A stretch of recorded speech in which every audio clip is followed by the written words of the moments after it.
അസ്സലാമു അലൈക്കും വറഹ്മത്തുള്ളാഹി വബറകാതുഹു. അൽഹംദുലില്ലാഹ് അസ്സലാത്തു വസ്സലാമു അലാ റസൂലില്ലാഹ് വഅലാ ആലിഹി വഅസ്ഹാബിഹി അജ്മഈൻ. അമ്മാ ബഅദ്. വിശ്വാസികളെ സംബന്ധിച്ചിടത്തോളം വൃത്തി ഈമാനിൻ്റെ വളരെ പ്രധാനപ്പെട്ട ഭാഗമാണ്. നബി സല്ലല്ലാഹു അലൈഹി വസല്ലം പറഞ്ഞത് അത്വഹൂറു ശത്റുൽ ഈമാൻ, ഈമാനിൻ്റെ പകുതിയോളം ശുദ്ധിയാക്കലാണ്. അതിൽ വളരെ പ്രധാനപ്പെട്ടതാണ് പല്ല് തേക്കുക എന്നുള്ളത്. നമ്മുടെ വായയുടെ മോശമായ ഗന്ധങ്ങളെല്ലാം ഒഴിവാക്കി വായക്ക് വൃത്തി നൽകുന്ന, പല്ലുകൾക്ക് വൃത്തി നൽകുന്ന കാര്യമാണ് പല്ല് തേക്കുക എന്നുള്ളത്. പേസ്റ്റുകൾ ഉപയോഗിച്ചുകൊണ്ടും അല്ലാതെ ഔഷധക്കൂട്ടുള്ള ചില മരത്തണ്ടുകളോ മറ്റോ ഒക്കെ ഉപയോഗപ്പെടുത്തിക്കൊണ്ട് നമുക്ക് പല്ല് തേക്കാം.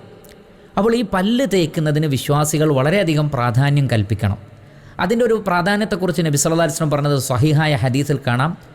അസ്സിവാക്കു, പല്ല് തേക്കുക എന്നുള്ളത് മത്ഹറത്തുൻ ലിൽ ഫം, വായക്ക് വളരെയധികം വൃത്തി നൽകുന്നതാണ്. എപ്പോഴും നമ്മുടെ വായ ശുദ്ധിയായിരിക്കും, മറ്റുള്ള ആളുകൾക്ക് ദുർഗന്ധം ഉണ്ടാവുകയില്ല നമ്മുടെ വായിൽ നിന്ന്.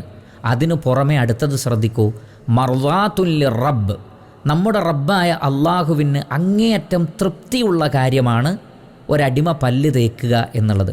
അപ്പോൾ പടച്ച റബ്ബിന് ഇഷ്ടമാണ്, അള്ളാഹുവിന് ഇഷ്ടമാണ് ഒരാൾ പല്ല് തേക്കുന്നത്. അതുകൊണ്ട് കഴിവിൻ്റെ പരമാവധി പല്ല് തേക്കണം. നബി സല്ലല്ലാഹു അലൈഹി വസല്ലം പറഞ്ഞത്, എൻ്റെ ഉമ്മത്തിന് വിഷമമാവുകയില്ലെങ്കിൽ എല്ലാ നമസ്കാര സമയത്തും വുളു എടുക്കുവാനും ഓരോ വുളുവിൻ്റെ സമയത്തും പല്ല് തേക്കുവാനും കൽപ്പിക്കുമായിരുന്നു എന്നാണ്. എന്ന് പറഞ്ഞാൽ 5 നേരവും പല്ല് തേക്കാൻ നിർബന്ധ കൽപ്പന ഉണ്ടാകുമായിരുന്നു, അടിമകൾക്ക് ബുദ്ധിമുട്ട് ഉണ്ടാവുകയില്ലെങ്കിൽ. അതുകൊണ്ട് കാര്യം ശ്രദ്ധിക്കണം. പ്രത്യേകിച്ച് നോമ്പുകാർ, പലർക്കും തെറ്റിദ്ധാരണയുണ്ട് നോമ്പ് കാലത്ത് പല്ല് തേക്കാൻ പാടില്ല എന്നുള്ളത്. എന്ന് പറഞ്ഞാൽ നോമ്പിൻ്റെ പകലുകളിൽ, അത് തെറ്റാണ്.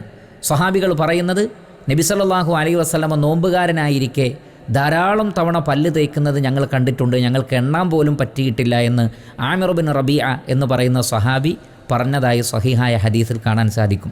അതുകൊണ്ട് നോമ്പുകാലത്തും അല്ലാത്ത സന്ദർഭങ്ങളിലും നോമ്പുകാരും അല്ലാത്തവരുമൊക്കെ പല്ല് തേക്കുന്ന കാര്യം ശ്രദ്ധിക്കണം. അത് റബ്ബിന് ഏറെ ഇഷ്ടമാണ്, ജനങ്ങൾക്കും അത് തന്നെയാണ് ഖൈർ എന്ന് മനസ്സിലാക്കുക. അള്ളാഹു അനുഗ്രഹിക്കട്ടെ.